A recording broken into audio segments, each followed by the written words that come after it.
Nicole Brandon, and welcome to Hourglass Bride. So we have exciting news. As of this very week, we are moving Hourglass Bride over to Times.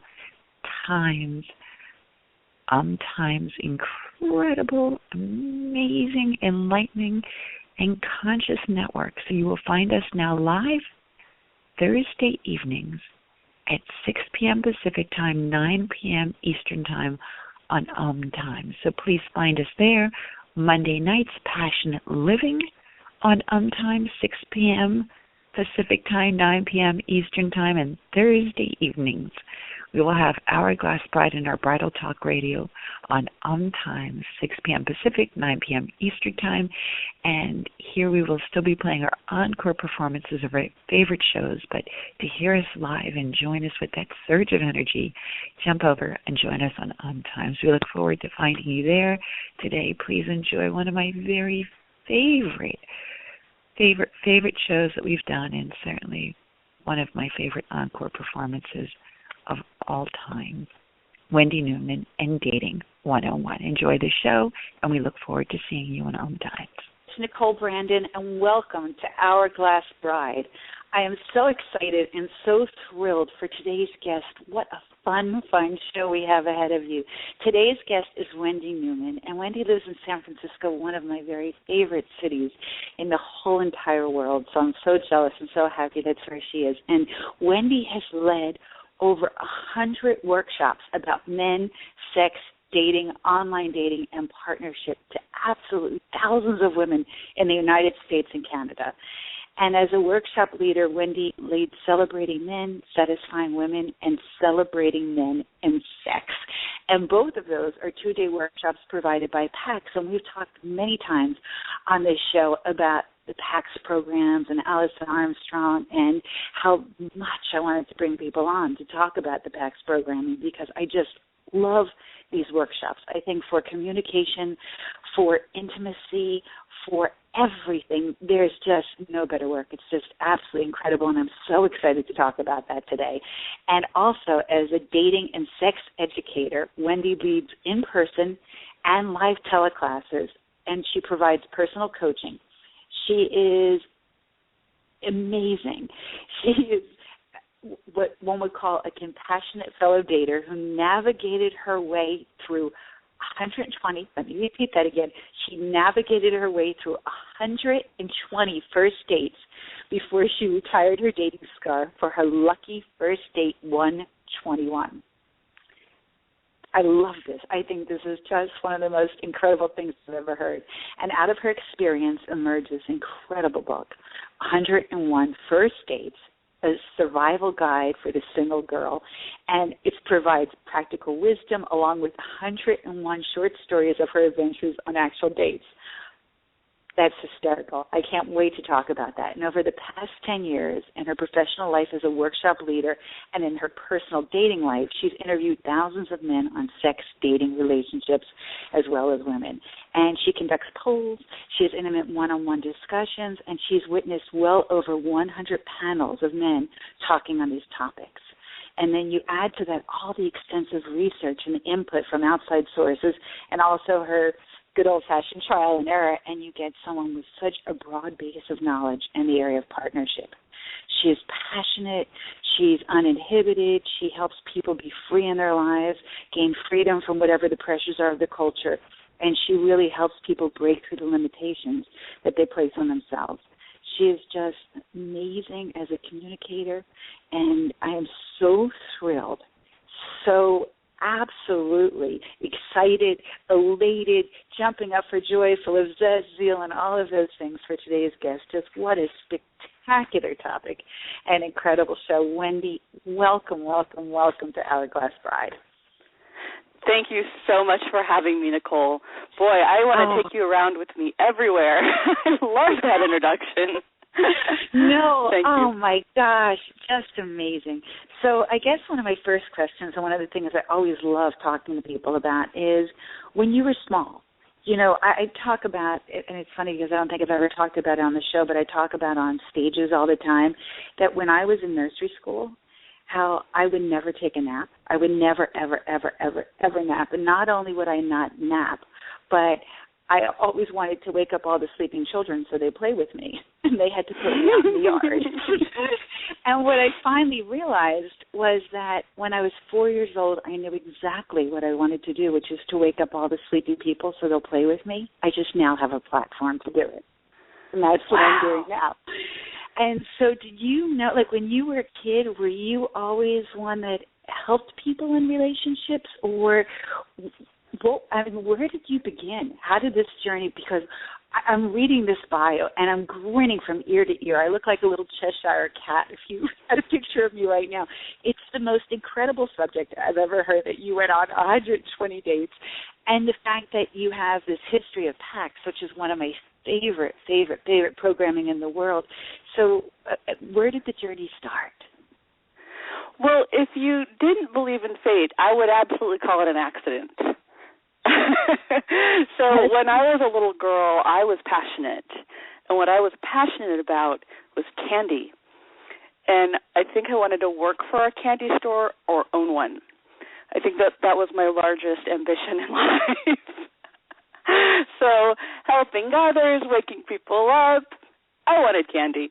But as I got older, I had different aspirations, and one of the things that has been the thread throughout my career has been making sure that people have the ability to be heard, to have their side be seen, really to be seen.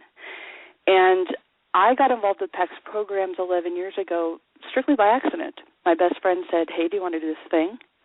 And I'm one of those people who says yes to life. So she said, "Want to do this thing with me?" And I said, "Uh-huh. What are we doing, and what day do I mark on my calendar?"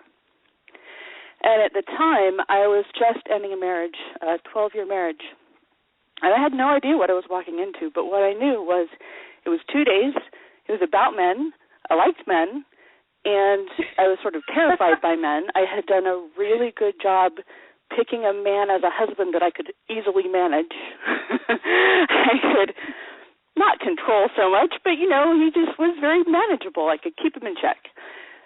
And I wanted to do this thing with my friend because she asked me to, but as a side benefit, I'd be able to maybe learn something new so I could do better next time around. And little did I know that little 2-day workshop changed my life forever and put me on a path to changing women and men's life forever, really opening up their relationships in ways that they can communicate and have intimacy like you had spoken about earlier. And when I got to the Celebrating Men and Sex workshop, I was very impacted by the healing, by the ease, by the freedom, and that was my path. I knew forevermore that was my path, and how I wrote a book about dating was a total accident. I had been on many, many dates after my marriage ended, and I realized that probably like a lot of women, how I had picked relationships was I picked the really cute man standing in front of me who seemed interested without really doing much vetting to make sure we had aligned lifestyles and goals and hopes and dreams and compatibility and personality. I'd say yes to the one who was interested. And looking back throughout my whole life, every man I ever picked, excluding my husband, was not a good match for me if I would have actually dated and vetted and looked to see, are we a good match? So I decided to try something new this round after my marriage ended 11 years ago, and I decided to date. And I thought I would date like one or two. But somewhere around 54, I had such a hilariously hideous experience as I was sharing it with my friends. They said, "Oh, you got to write about this, right?" So I started writing about each date and absolutely honoring the men on the dates, but some of them funny, some of them deep, some of them simple, what I learned, what went wrong, what I could have done better. And I didn't know. I thought I would have 2 dates, but I ended up with 121. That's incredible. It really is, and I really want to dive into that. But I first wanted to just back up on the PACS program a little bit, because I've talked so much about programs that have really changed and affected my life. Mm-hmm. And sort of like you, I had somebody that said, "Hey, you want to go to this evening?" And I ended up going to this one evening event, and I was so blown away by the information and the material, and I heard things that I honestly have never heard before. It's not like this is information that I've heard that you're saying, oh, okay. It was completely brand new and completely true, and it rang a bell inside me like nothing has ever rang a bell inside me before, and I was just compelled to do the weekend workshop. And from that one weekend workshop, I was compelled to do the Queen course and then to explore myself beyond the relationships. And so what makes PAX so magical? What makes this work and these programs so vastly different from everything else that's out there? Because it is so different, and it actually gives you the tools and the arsenal. You know, I know that be told something at the PAX weekend, and I would say, that's not going to work. And then I would go out and I would try it the next day on a man.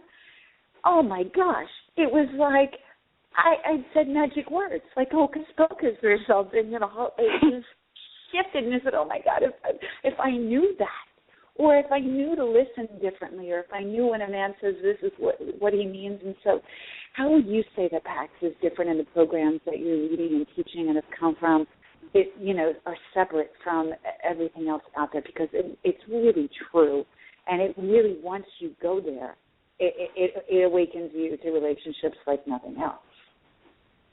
Yeah, there's two parts that make it totally different. One is all of the practical application. Like you described, you learn something, you think, I don't know about that. Before you can even make it out of the hotel room to get to your car to go home, you can try it out on the bellman, and it works. Or you can go get gas and say something to the cashier, and what we said works. And all of a sudden strangers are connecting with you and talking to you and trying to give you free things and try to accommodate you, and like you'd never had men be generous with you before, and you don't know why, because you really didn't do anything different.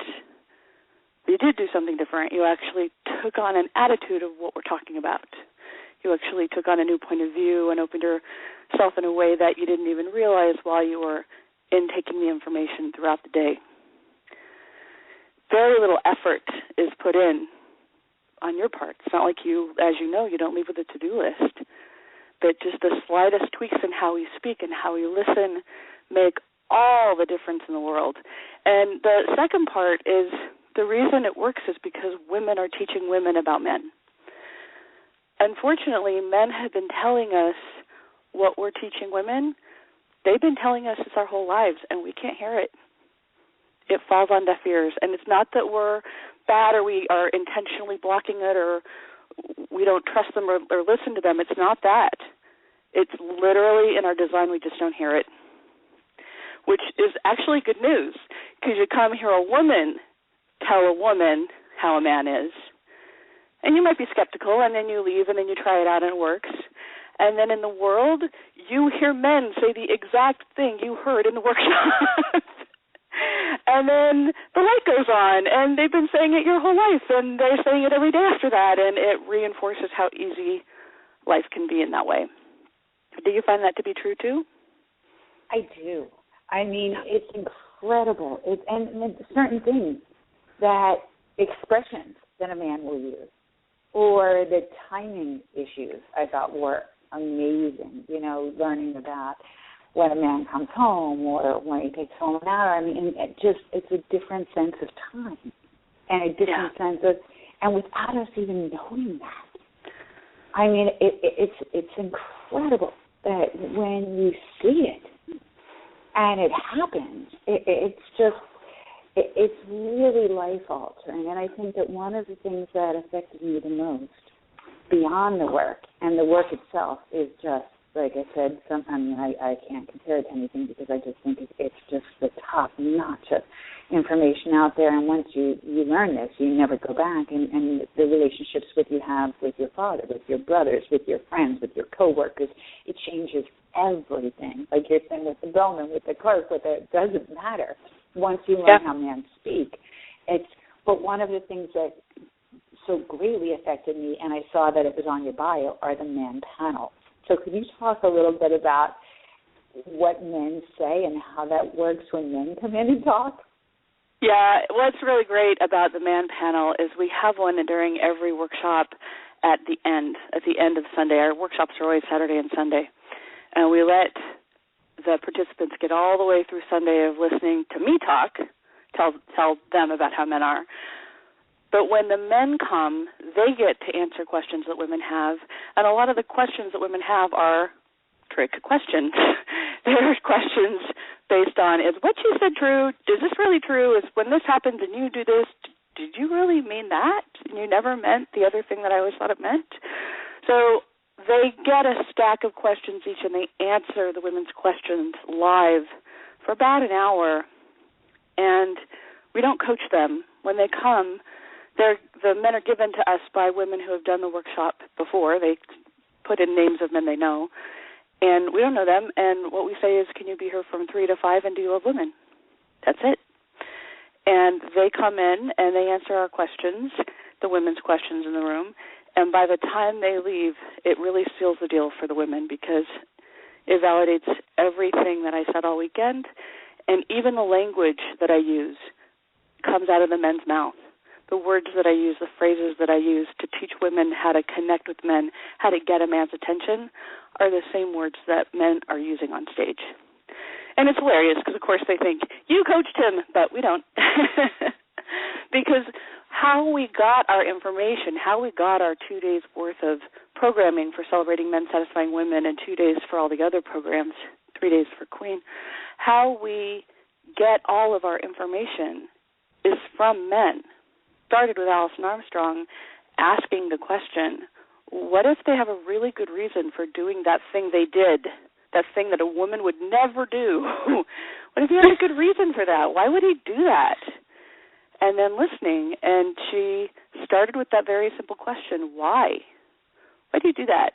And as they began to explain how they are and why they did it, their answers were never anything that we could predict. And it was fascinating. She thought she'd have men all wrapped up in about 6 weeks when she started studying them, and that was over 20 years ago.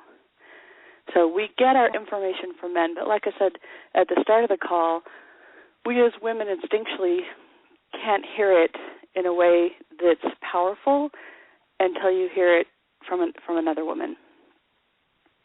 Or at least that's what we found in our workshops. Women have come into our workshops knowing that they didn't have the tools that they had when they left.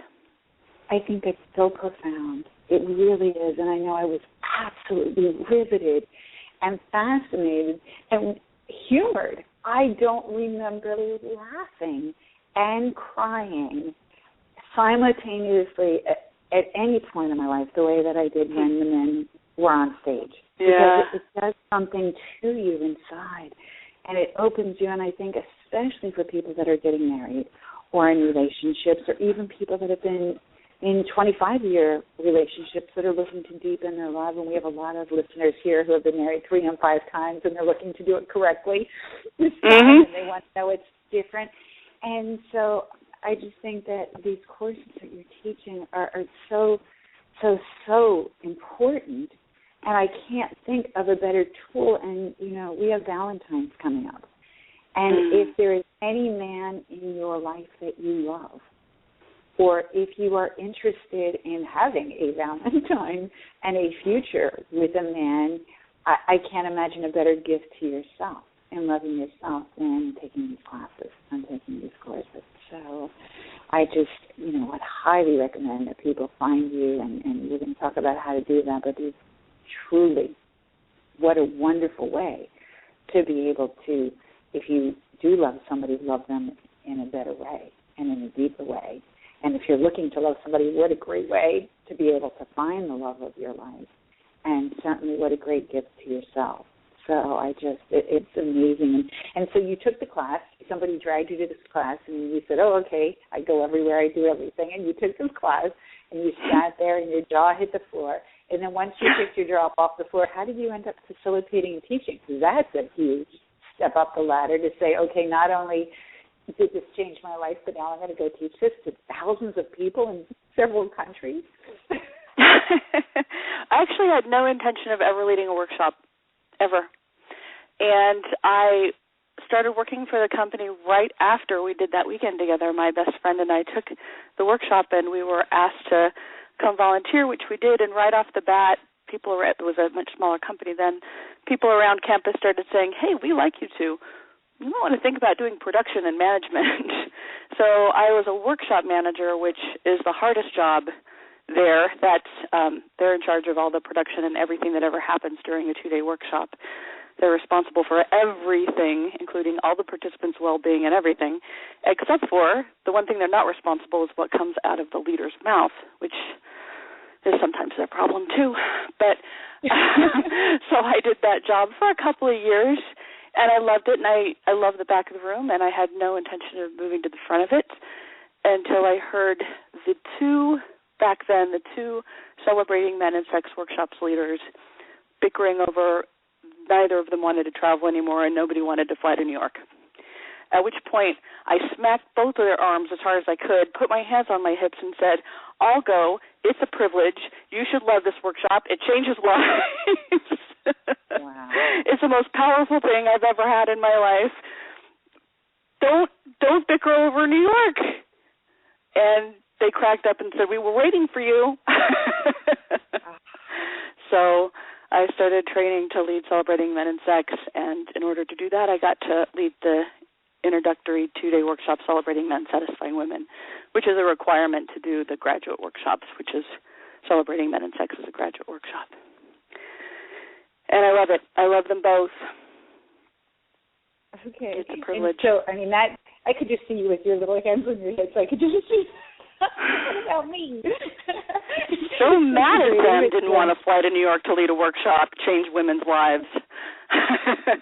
That's fabulous. That is so funny, and I'm so glad that you did that when you did that. And then, so then you went on a journey with all this arsenal and information, and you were going to meet a man. Was that the intention, that you were now going to take all this guru, fabulous information, and you were going to try it out, or you were actually looking for the love of your life? Well, I'm a couple person. I don't do that well being single, which is kind of hilarious because I spent almost the last decade in some state of somewhat single. So I thought, well, this is great. I'm a PAX woman now, and I have all these tools, and I'm amazing, which I am, and I'm going to find a man, and it's going to be perfect, and get married, and it'll all be over in 5 minutes. The whole hunt for the man. And yeah, this time I'll date, and I'll vet, and I'll make sure he's the right partner now and forever after. And, yeah, it took me more than two. It took me more than 2 dates, turns out, which, by the way... 100. Did any of those dates become second and third dates, or were they just absolutely. I had relationships in there. I had long-term dating in there. I had multiple friendships in there. We covered the whole gamut in there. So I know a lot about all the different stages, and I'm telling you, by the time I got to 121, I was on my date with him, and when I learned that I was his first date in 25 years, and I could tell, and he could tell that we were probably going to end up together, I wanted to smack him. Because he says, I don't understand what all the fuss is about with dating. You just go online and you do a profile, and the same day you meet a pretty girl and you go on a date and then you're with her. What? That's hysterical. Now, when you went out with him, were you thinking this is just 121, or did you know right away this was different? Just other than the fact that he hadn't been on a date in 25 years, did something feel different in that hello or in that moment? It did feel different, and I didn't trust my intuition because he was the newly divorced guy. And I had enough jaded experience to know what the newly divorced guy meant. But luckily, I have a whole bunch of different tools and distinctions to help women understand if they meet a newly divorced guy, which one is he? Because men are going through various stages depending on what kind of a divorce he had, and some will just break your heart and totally not mean to. and others can handle it. Others can handle going on one date and being done, or however many dates he had to go on to meet you, because you're the one he picks. So it just depends on the man. It depends on what happened in his divorce. I give women all kinds of different questions to ask him, not even covert, even direct if you'd like, to sort out which one he is. But, yeah, I didn't trust it in the beginning only because of that. Can you give us some examples of what those questions would be? Well, I'll give you an analogy. So a man who was deeply affected by a divorce, whether it's his first or his 15th, if it was unexpected, if he got the rug pull, or if he was in massive, massive pain and it was unexpected, what happens is they go into a deep, dark hole. They go into the cave. They go into a deep, deep, dark hole.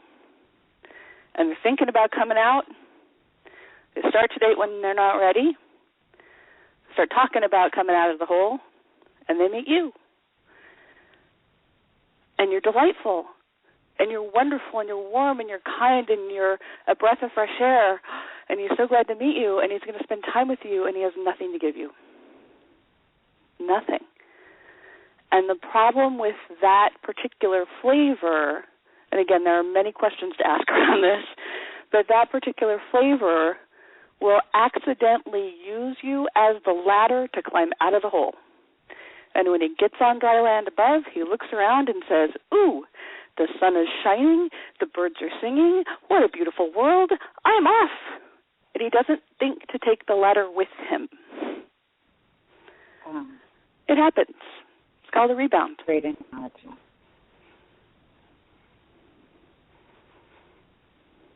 That's a great analogy. Yeah. So I help women figure out which one you got if you've got a divorced man on your hands. Because on the other side of that, if he's not that guy, if he's had time to grieve, if he's had time to process, if he knew the marriage was over before it was over for the last 10 years, if he's been grieving that marriage for 10 years and he's kind of done, it just depends on his stage. If you've got a guy who he might have a little bit more healing to do, that's fine. He can get that done. You can be his friend and or his partner while he goes through it. And this guy knows how to commit because he already did. If he's got kids, he's got a very deep level of commitment already. So you don't need to worry about that. He also doesn't have the fantasy of happily ever after. And he also can, which is good, he has a better grip on what's needed in partnership instead of a fantasy. And hopefully he learned some lessons about what he did wrong, and he learned some lessons about what she did wrong that he can help prevent happening with you in the future. Mm-hmm. I don't know about you, but I look back at my 12-year marriage, and there are things that I did at 22, things that I said that I would never say now. Not mean, just not particularly supportive of a committed relationship and thriving love for each other. It's 22. Like that. That's incredible. And so this guy that you went out with, so he was recently divorced, but he was in a different stage? He was it had already been over? It had been over for quite some time. You knew he was ready to deal things. Yeah, I mean, we didn't, seal the deal on the first night or anything. We went through a dating process, a courtship process before we had our ceremony and moved in and all that. So we took time to do all that. But yes, I just kept breathing into this could work. And it did. Oh, that's so amazing. That's so exciting. And then in the same process, I have a question for you then, as you're talking about men that are recently divorced and go into these deep holes. I've found, and it's kind of been disturbing to me, but yet I know that there's some sort of, I know that Alex and I talked about there's some sort of psychological thing that men that are recently widowed very often will get remarried again very quickly. Mm-hmm. And do you know why that is? Yeah, recently widowed and also recently divorced, because they have been married and they know marriage is good. Fundamentally for them, it's better to be married than be a single guy.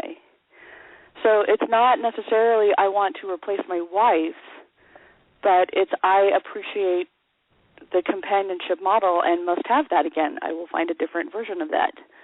Yeah. Because that's always astounding to me when you look in, the same way that you would think, okay, somebody needs this long grieving process or alone time, and very often that's not what happens. Very often that's the person that's ready to really be in a deep, committed, loving, wonderful relationship with somebody. Yeah, and you can also see this a lot in our culture in seniors, where she'll die before he does, and he'll remarry someone within 6 months, and the whole family's mad. The whole family's upset. Well, it's not because he was just waiting for her to kick off. It's not because he didn't want to be he was disrespectful and didn't want to wait. He just knows that companion model works for him. He appreciates what a woman provides, and it's too painful to be without it. So he'll go get that again. I mean, we're delicious. Think about it. We're pretty great. Okay, so I have a question about the workshop. So at what stage does someone take, does somebody send their teenage daughter? Do you go with your kids? Do you go with your spouse? At what point should somebody find you and find this work? Well, it really is for women 17 and up. What we have found is women, you would think that if we got the younger women, younger the better, in there, it would change their point of view and they wouldn't have to struggle the way that we have. And that's probably true. That's probably the case. But what I personally have seen is the women who are most impacted by the workshop are older women. And when I say older, I mean older. The older they are from the other women in the course, the more impacted they are. So a 35-year-old will get a lot out of the course because, let's face it, at 35 we've been knocked around the block a couple of times. We can't trade on our looks like we could at 17 and get what we want to do and do the things we did and get away with the things we got away with because we were 17. Life happened. And by 45, even more so. And by 55, not only have you had more disappointment in life and more adversarial relationships with men, you're faced with trying things that don't work over and over and over for decades and decades. So you get a 70-year-old woman. I've had a woman in my course who was 86. Oh, my gosh. She came into Celebrating Men, Satisfying Women because her husband died and she was in a retirement self-care place where you can get on with your independent living situation, and she was going to look for her new husband and she wanted to get it right this time. I had a woman in the course in her late 80s who Celebrating Men and Sex, who was celebrating her 50th anniversary that weekend and had the best romantic, most connected, sensual weekend of her life out of being in that course. At that age. Oh, my gosh. I absolutely just cherish and relish that. And it's brilliant. And I know when I took the course, and I can't speak for other women, just from my own personal experience, I was so mad at myself because there were things that I have said, like you're saying, for years, or things that I have done for years that I now realize the effect that they had on men. And I'm so sorry. Like, you wish you can rewind and go back and say, I never should have said that, or I never should have done that. And so how do you deal with that, the beat myself up syndrome? Yeah, we use a lot of humor in the course to try and help that as women are healing through what they can see that they've done in the past that just didn't work. And we remind women that we are all really good women doing the best we can with the information we had. And our trainers were our culture, our mother, our mother's mother, our mother's mother's mother. The way we have been, the way we listen, the way we talk, it's all instinct. It's not wrong. It's not bad. It can be slightly ineffective, one of the greatest tools we teach women is how to listen. And how to listen to a man is very different than how to listen to a woman. How we talk to each other is great. How we listen to each other is great if we're listening and talking to other women. Not so much for men. They'll either glaze over and check out, or you'll only get the surface some of the time when you're looking for depth. And we, with some slight tweaking, teach women how to get the craving.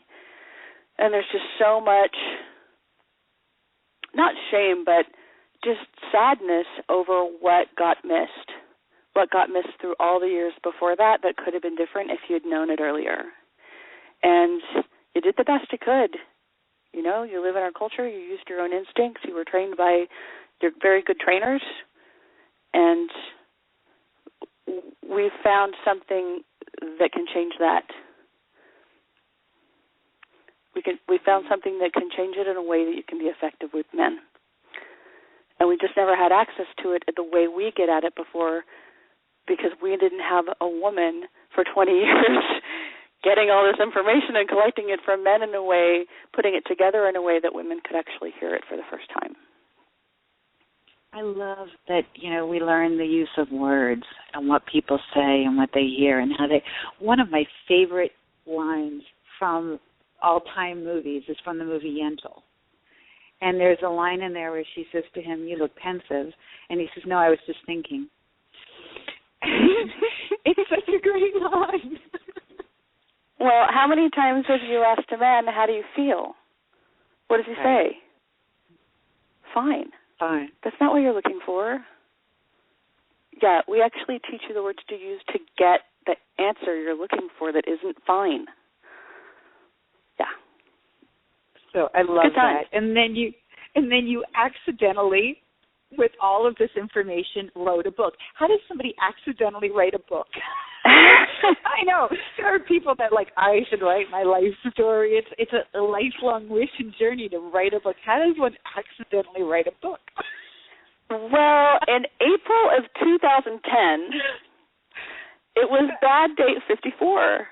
And I ended up writing about it, and I put it on a little blog and sent it out to all my married friends because I thought it would help them stay married, which it does. And it was hilariously funny, and they encouraged me to start writing, so I started writing all of my dates, and I never anticipated, it was number 54, I never, ever anticipated going to 101, but somewhere around 60-something I realized, I might not get a man. Maybe I just get a book. So I kept writing just the short stories, the dates, the actual dates and the short stories, and here's where I totally killed it, here's where I did a good thing, here's where I did a bad thing, here's what I would do over. Oh, man, I should have left in the first 5 minutes on this one, and here's how I would have done it now in hindsight, how I could gracefully get out of that date in 5 minutes or less. So I started writing all that out after the short stories. At the very end, it's what I did wrong, what I did right, like that. And at the end of it... Yes. Sorry? No, go ahead. At the end of it? Oh, at the end of it, I went ahead and wrote 1 through 53 because I had them in my calendar. I knew who they were. I went back and wrote them. So now I had 101 short stories, and with my training at PACS programs and 11 years of knowing who men are and how to relate to them and how to be great with them, on top of all of the things I learned about dating and online dating and friends with benefits and the whole ball of wax, I wrote a comprehensive how-to, practical application, practical wisdom, how to date with grace, how to keep standing when you just wanted to sit down, when you wanted to quit, when you wanted it to be over. And literally, when I wrote the book, I had not yet met Dave. I finished the book in March, and I met him at the end of February. So I didn't know as I was closing it up and getting it edited that I would meet him, and in fact had to go back and rewrite the whole thing from is to was, right, from the single point. And so I had to go back and re-edit it as someone who was in a relationship and And we went and then, of course, I included our happily ever after story and went from there. Yes. It's such a wonderful story. I was talking to somebody the other day, and I was telling her about your book and about your work, and she was telling me that when she was on this horrible date, and that she went in through one door and went out through the bathroom or something, and they were on a pier or something, and that she dove into the water. That they were like beach attire. They had been on the beach that day. She dove into the water, and she swam on this pier to the shore, and it was nighttime. And when she got to the shore, somebody said that was so brave. And she said, "What? Jumping off the pier? The pier wasn't that far." And they said, "No, there's been all the shark alerts, and that you swam in the water." And she said that she didn't know she was swimming in shark-infested water. She was just trying to get away from the sky. But if we think about what we've done to escape, the bad date or the wrong moment, and I know I was talking about this last week. We were talking about Honeymoon Forever, and I was saying that as a writer, because I've written all these books, but as a writer, every time I meet a man who says something horrid to me, I'm always so excited because I always think, gosh, I never would have come up with that on my own. Such a great material. I'm so glad you said that to me because I didn't even know men like existed. Now I know a whole new character. So, so I'm always thrilled. So I love and that you wove them into a story that you can teach women and share with women and make people laugh. And I love that it has a happily ever after to it. And, and what a journey for your man to have met you after you have been through this incredible journey. What was that like for him to have a woman who's so versed in listening to a man and seeing a man and communicating in that way? Well, it's a really good thing that he loves an oversharer. And if he had been a private man, one who wouldn't really like, his private life looked into too much, I probably wouldn't have been a good match for him. And I'm sure it was quite off-putting to some of the men that I dated once they found out. And it's usually something I didn't lead with on a first date. It's not very sexy to tell someone that they're first date number 87.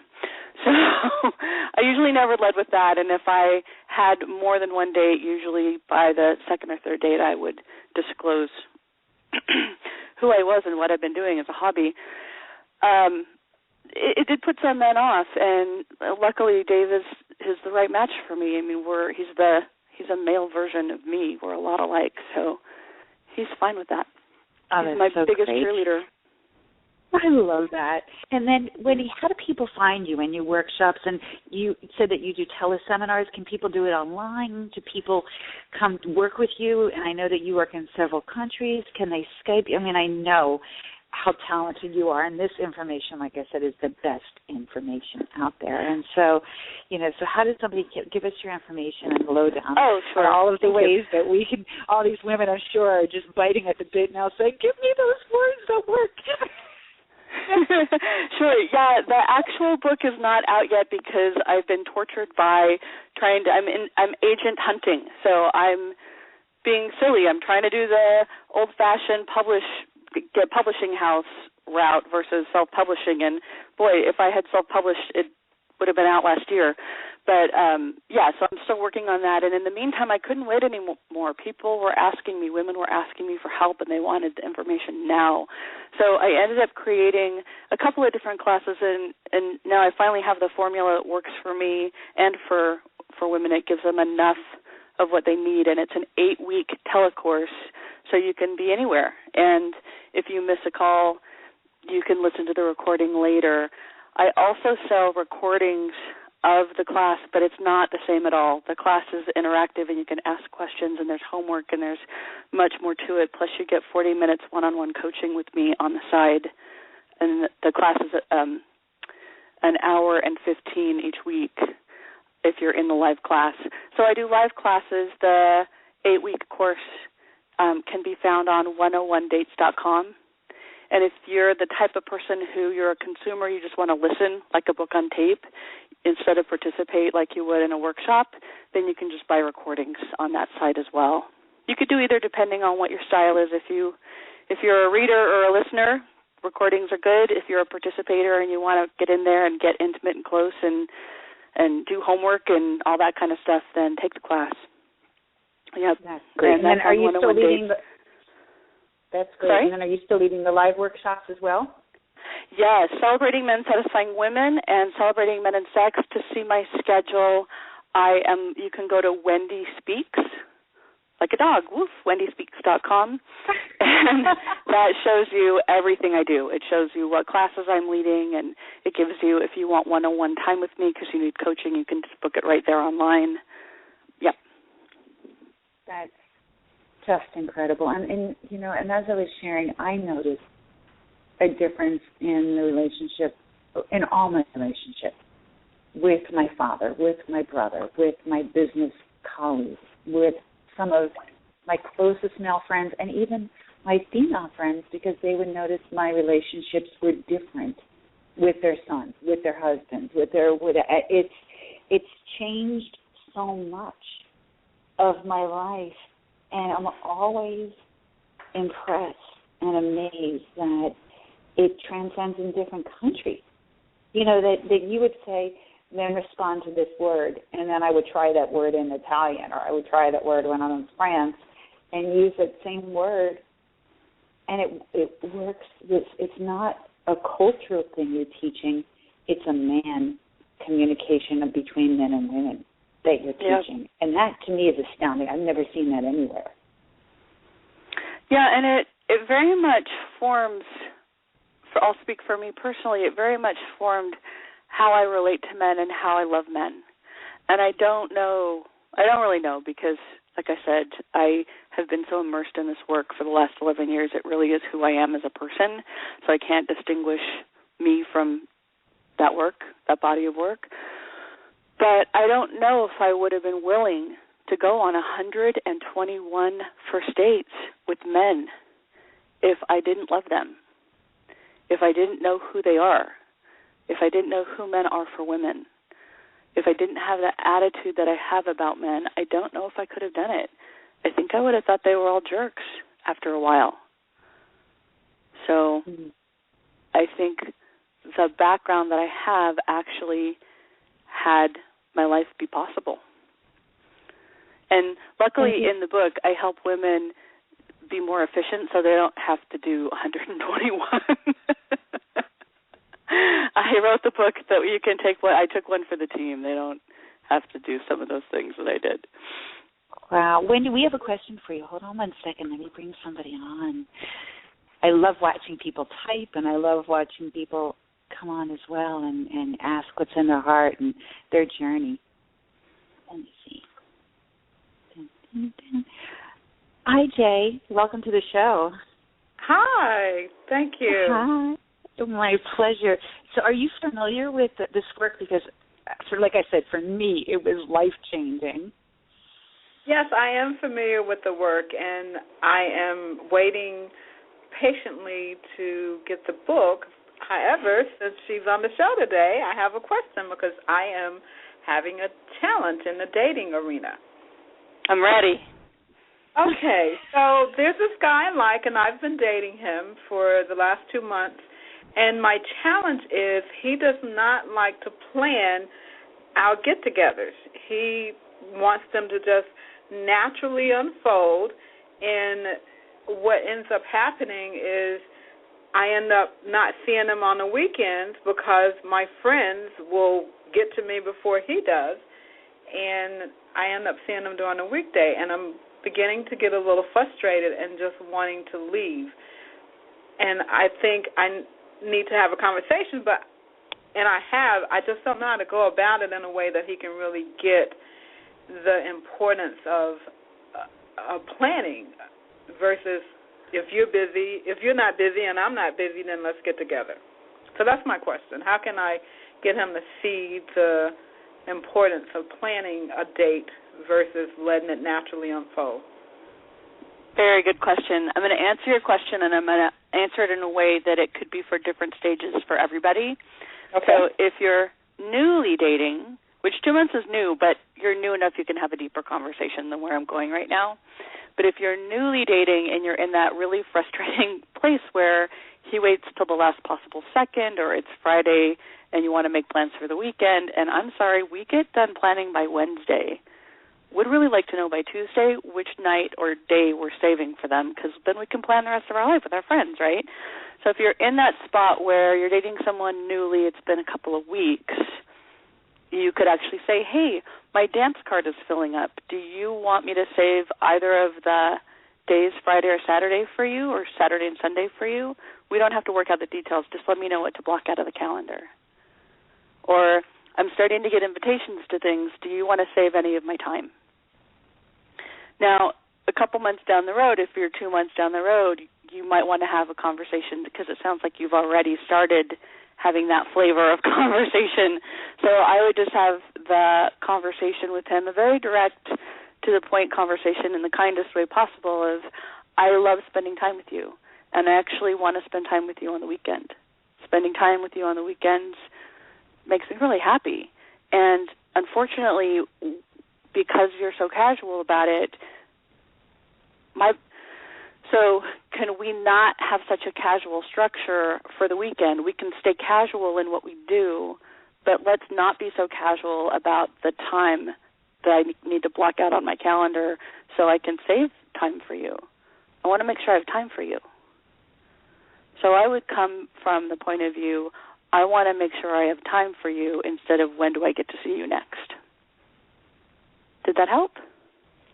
Absolutely, and in that answer, I feel free. So great. Yeah, and then you could wing whatever it is you're doing, whether you make a plan to go out or stay and watch a movie or whatever. That can all be loosey-goosey, but at least you have your time blocked. And you're not sitting home on a Saturday night because you thought it was for him and your friends already went on without you. That's annoying, and we've all done it. Yeah. Awesome. Well, thank you so much. That was an excellent question. I mean, not just for yourself, but for all of us. I so appreciate that question because I think we've all been in that position. So, really, really wonderful question. Wendy, what a terrific answer. Thanks. So that's great. And I also know that, you talk about the different stages that a man's in. And that's even helped me, even with my little nephew, who's 13, and learning how to deal with a boy compared to somebody who is, in a different stage in their life and a different way to look at it. And so much information is such a great arsenal to be able to hear and listen and learn and open in a whole new way. Yeah. Yeah, the different stages of development and where men are through their adult years can have women understand what a man can provide and what he can't. Because often we try and get things out of a man, our man, whether it's someone at work or our husband or a partner or someone you're dating, you try and get something that he's just not able to provide. But at a different stage in his life, he'd be able to provide that. So it just depends on where he is. We always tend to think, I just can't get that from him. He doesn't, to me, maybe because he doesn't love me enough or care about me enough to give me what I need. No, it could be something else entirely. And once you can see the different stages that men go through and you can look to see where the men in your life fall in that stage, it makes it really easy because you know what you can get from them, you know what you can't expect from them, so you're not beating your head against the wall and taking it personally. And you find ways to work around it. That's We're all about workability. I love the word workability. Just all of this information, it is such an incredible well. It really is. And just the answer that you just provided, because I care about you, because I want to make time for you, because I want to spend time for you, I want to make sure that I have that time for you, and making the man important instead of wrong. Yeah. And I think that's, and just learning how to do that, learning how not to shoot somebody down for their efforts or for trying or for giving or for the way in which they communicate, because their communication skills on the other side might be the same as yours. They might have had the same teachers you've had. And so with a deeper and a greater understanding of that. And so I'm so appreciative of you taking time today and coming on with us. And I so love that you have found true love through this process. And I'm so in awe and so humored by the girl with her hands on her hips saying, what about me? I can do it. I can teach it. And not only can you teach it, but you have hit it out of the park. I mean, that you are just across the board. You can tell even just with the one answer, you just get the J. You know how to do this inside and out, and you know how to share this information, and you know how to communicate with men in a way that's really going to make a difference and unfold and elate and take our relationship to the next level of deeper intimacy instead of stopping it and halting it. And I'm so thrilled that you're you and that you are teaching all that you are teaching, and how lucky these thousands and thousands of women are, and how lucky these listeners can be to find you. What a fantastic way to start the year, and what a great gift that you have just given our studio audience before Valentine's, because you really, have the keys and the answers and the clues and the secrets to communicating and finding love and deepening love and having a happier and healthier relationship with your partners and with yourself. So such a joy to have you here with us today. Thank you, Nicole. Thank you so much for having me. Wow, what a beautiful, extraordinary, incredible guest. Wendy Newman and Dating 101. So to hear us live, find us on Times, Mondays, 6 p.m. Pacific Time, 9 p.m. Eastern Time for Passionate Living, and Thursdays, our new time and new station for Hourglass Bride and Bridal Talk Radio on Thursdays, 6 p.m. Pacific, 9 p.m. Eastern Time. You can always find us here for encore performances, replays, for Unlimited Life, and starting in July, our new Green Room show with the reviews of theater, movies, and all upcoming events. So we look forward to seeing you in all of our programs. And this is Nicole Brandon and Wendy Newman from Dating 101, wishing you the happily ever after, the unbridled life, the unlimited life, the life full of love, laughter, joy, peace, harmony, bliss, and everything you ever knew was awaiting you in your future. So may all your dreams come true, and we look forward to finding you on Passionate Living, on Hourglass Bride, in our new station and new time, and here in Unlimited Life and the Green Room. This is Nicole Brandon, wishing you the happily ever after.